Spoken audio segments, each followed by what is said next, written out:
നമസ്കാരം.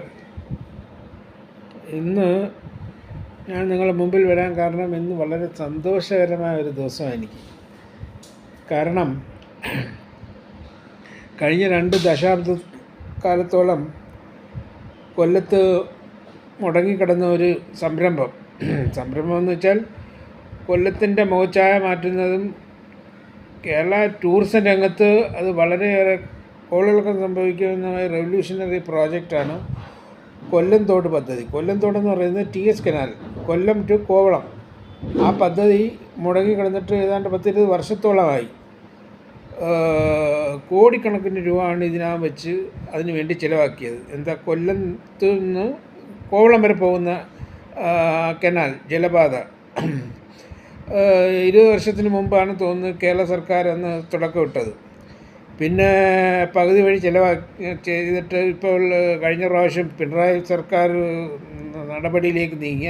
പിണറായി സർക്കാർ തന്നെ ഈ കേരളത്തോട് വിളിച്ചു പറഞ്ഞ് വരുന്ന 2020 ഇത് ജനങ്ങൾക്കായി തുറന്നു കൊടുക്കുന്നു.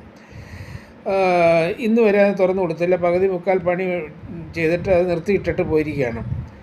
എന്താണ് ഇതിങ്ങനെ നിർത്തിയിട്ടിട്ട് പോയിരിക്കുന്നതെന്ന് ചോദിച്ചു കഴിഞ്ഞാൽ ആർക്കും ഒരു മറുപടിയില്ല. എന്ന് വെച്ചാൽ ഇവിടെ MP ഉണ്ട്, MLA ഉണ്ട്, മന്ത്രിയുണ്ട്. ഇത്രയും വലിയൊരു ഒരു സൂപ്പർ പദ്ധതി എന്ന് വെച്ചാൽ ബാക്ക് വാട്ടർ ടൂറിസത്തിന് ഒരു കുതിപ്പ് ചാട്ടം എന്ന് വെച്ചാൽ ആലപ്പുഴയിൽ നിന്ന് വരുന്ന ഈ വിദേശ ടൂറിസ്റ്റുകളുണ്ടല്ലോ, ഈ ഹൗസ് ബോട്ടുകളിലും അവർ വന്ന് കൊല്ലത്ത് വന്ന് ഇറങ്ങിയ ബസ്സിലും ട്രക്കിലൊക്കെ കയറി പോകുന്നതിന് പകരം അവർക്ക് നേരെ അങ്ങ് കോവളത്തെത്താം. അതാണ് ഈ പദ്ധതി. അപ്പോൾ ഇങ്ങനെയുള്ള പദ്ധതികൾ കൊണ്ടുവരികയും അതിനുവേണ്ടി ഒരു പ്രത്യേകമായ ഒരു മന്ത്രിയെ തന്നെ നിയമിച്ച്, അതും ബഹുമാനപ്പെട്ട മുഖ്യമന്ത്രിയുടെ മരുമോനായ മുഹമ്മദ് റിയാസ് തന്നെ. പുള്ളിയൊന്നും ഇതിനെപ്പറ്റിയൊന്നും ബോദർ ചെയ്യുന്നില്ല. ഞങ്ങൾ സോഷ്യൽ മീഡിയയിൽ കൂടി എല്ലാം പുള്ളിയൊക്കെ അറിയിപ്പിച്ചു. But he knows very well that it has been blocked.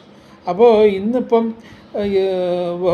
ഇവരെല്ലാം പറവന് കുറേ വർഷങ്ങളായിട്ട് നടക്കുകയാണ്. എന്നിട്ട് ഇവർക്കൊന്നും ഒരു മറുപടി പോലും തരാൻ പറ്റുന്നില്ല എന്താ സംഭവം. ഏതാണ്ട് 10-20 കോടി രൂപയുടെ അകത്ത് ഇതുവരെ അവർ ചിലവാക്കി. ആരെ പൈസ? നമ്മളെ ടാക്സ് പേഴ്സിൻ്റെ പൈസ.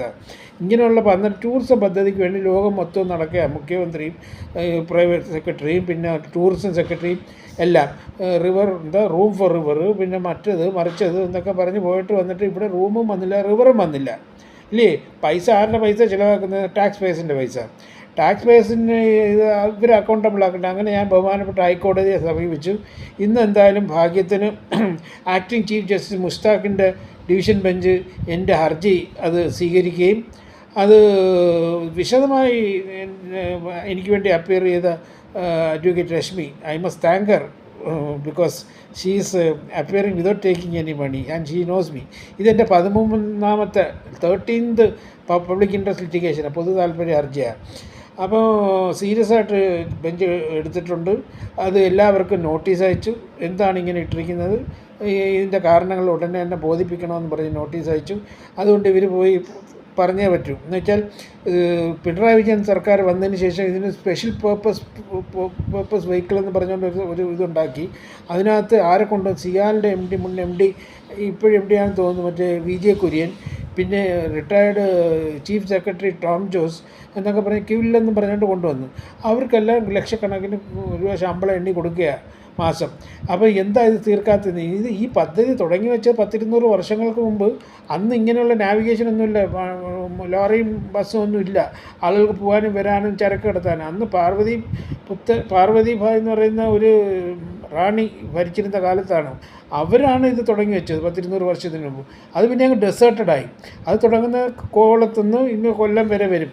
കൊല്ലം വരെ വരാൻ വന്നു കഴിഞ്ഞാൽ പിന്നെ അഷ്ടപടി കായലുണ്ടല്ലോ പോകാൻ, അന്ന് ബോട്ടുകളുണ്ട്, അതിലോ പോകുമായിരുന്നു. അപ്പോൾ അങ്ങനെ തുടങ്ങി വെച്ചൊരു പദ്ധതി ഡെസേർട്ടഡ് ആക്കിയിട്ടിരിക്കുകയായിരുന്നു. ഇത്രയും കോടി രൂപ നമ്മളെ പൈസ ചിലവാക്കിയിട്ട്. അപ്പം എന്നിട്ട് ഒരു ഒരു ഒരു ഒരു ഒരു ഒരു ആർക്കും ഒരു ഇതിനോട് ഇവിടെ നേതാക്കന്മാരുണ്ട്, MLA, ഒരു മുകേഷ്, പിന്നെ മറ്റൊരു MLA, പിന്നെ ഒരു MP, പിന്നെ ഒരു മന്ത്രി ഇല്ല. അതിനൊന്നും ഒരു കുറവുമില്ല. എല്ലാവരും കറക്റ്റായിട്ട് സമയസമയങ്ങളിൽ തിരഞ്ഞെടുത്ത് വിടുന്നുണ്ട്.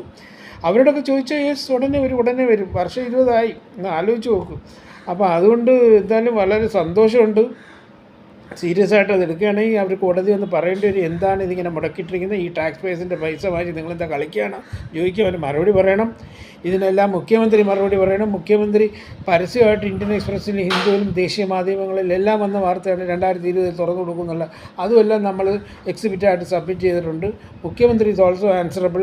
പിന്നെ ഇങ്ങനെയുള്ള ഫോൾസ് പ്രോമിസസ് ഈ കേരളത്തിലെ ജനങ്ങൾ കൊടുക്കുന്നത് എന്തിനാണെന്ന് ചോദിച്ചുകൊണ്ട്. Anyway it's a good beginning. Let somebody people come forward.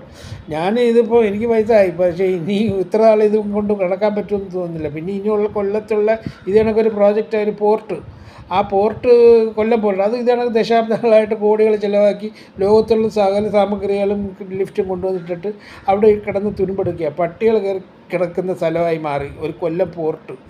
അപ്പോൾ അതിന് സമാധാനം പറയേണ്ടി വരും. ഡിസംബർ വരെ നമ്മൾ വെയിറ്റ് ചെയ്യും. ഡിസംബറിനാണ് ഞാൻ പോർട്ട് ഓഫീസറടുത്ത് പറഞ്ഞിട്ടുണ്ട്, if you don't start bringing ready close it down, that's all. പോർട്ടെന്ന് പറഞ്ഞാൽ ഇത്രയും പേരെ ഇരുത്തി ശമ്പളം കൊടുക്കേണ്ട കാര്യം എന്താ എന്നും കൂടെ ഞാൻ പറഞ്ഞു വെച്ചിരിക്കുകയാണ്. അതുകൊണ്ട് എന്തെങ്കിലുമൊക്കെ നല്ലത് നടക്കുന്നത് നടക്കട്ടെ എന്ന് വിചാരിച്ചുകൊണ്ട് ചെയ്തതാണ്. ഇത് നിങ്ങളെയും കൂടെ അറിയിക്കാമെന്ന് വിചാരിച്ചു. That's all.